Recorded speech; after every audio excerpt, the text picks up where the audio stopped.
और उधर उपचुनाव से जुड़ी बड़ी खबर, 7 सीटों पर होने हैं। कांग्रेस का बड़ा बयान आया। इस बीच सुखजिंदर रंधावा जो प्रदेश प्रभारी हैं कांग्रेस के, उनका कहना है कि 7 सीटें कांग्रेस जीतने जा रही है।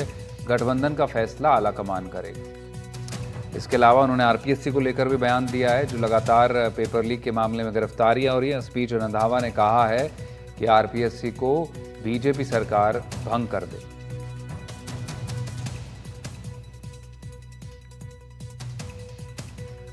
और वहीं पाकिस्तान से आ रहे ड्रग्स पर रंधावा का कहना है कि पीएम को इस पर बात रखनी चाहिए।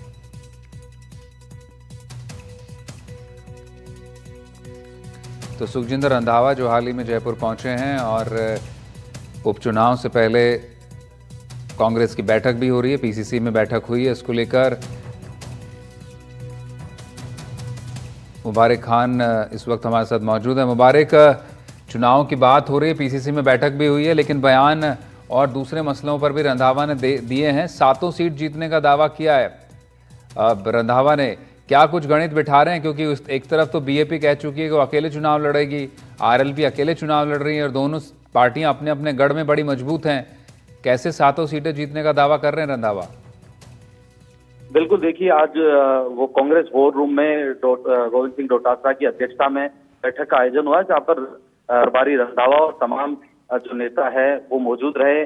7 सीटों से जुड़े जो नेता और पूर्व विधायक और मौजूदा विधायक और कार्यकर्ता, इन सभी को बुलाया गया और सभी से जो है चर्चा की गई। साफ तौर पर इस बैठक का मकसद केवल यही था कि पार्टी एकजुटता के साथ जो है वो चुनाव में जाएगी और अपने आप मजबूत करने का काम करेगी। हालांकि गठबंधन को लेकर नेताओं ने बैठक में ये कहा कि ये फैसला जो है वो आलाकमान को तय करना है। स्थानीय नेता गठबंधन को लेकर किसी भी तरह के बयान देने से जो है बचना चाहिए। इस तरह की दिशा निर्देश भी नेताओं को दिए गए हैं। इसी के साथ रंधावा ने कहा कि 7 सीटें कांग्रेस मजबूती से चुनाव लड़ेगी और 7 सीटों पर चुनाव जीत कर भी आएगी, क्योंकि कांग्रेस का कार्यकर्ता बूथ स्तर पर लोगों को जोड़ेगा, घर घर जाएगा और कांग्रेस की जो रीति नीति है उसके बारे में बताएगा। उसी के साथ साथ अगले कुछ दिनों में रंधावा भी 7 सीटों पर 7 दौरे करने वाले, वहां के स्थानीय नेताओं से संवाद करेंगे और उसके बाद जो फीडबैक निकल कर आएगा उसको पार्टी आलाकमान को सौंपेंगे। तो वही रंधावा ने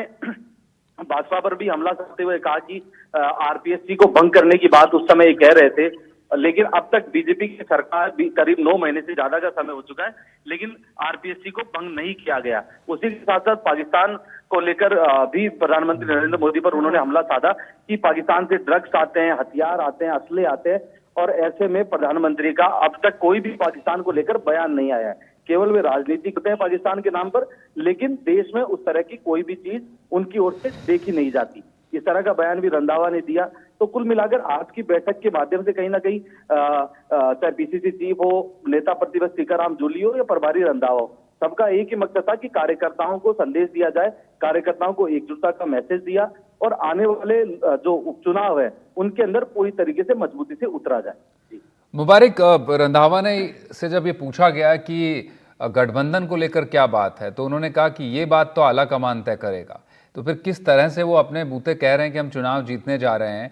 क्या ये बात गठबंधन को मिलाकर कह रहे हैं या फिर अपने बूते कह रहे हैं कि कांग्रेस सारी सीटें जीतने जा रही है? क्योंकि गठबंधन की बात बार बार हो रही, राजस्थान में लोकसभा में था, अब विधानसभा उपचुनाव में होगा कि नहीं, ये बड़ा सवाल कांग्रेस से पूछा जा रहा है।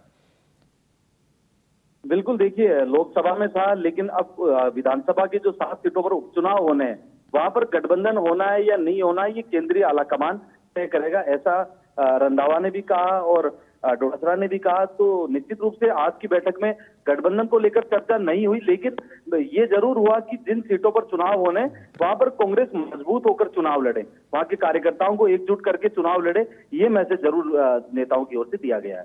बहुत शुक्रिया मुबारक तमाम जानकारी के लिए। वाकई अब देखने वाली बात होगी, क्योंकि सभी पार्टियां अपना अपना दावा ज़रूर करती हैं चुनाव से पहले, लेकिन इस वक्त पे क्या होगा ये गौर करने लायक होगा। छोटे से ब्रेक के लिए रुक रहे हैं, आगे भी फौरन हाजिर होंगे।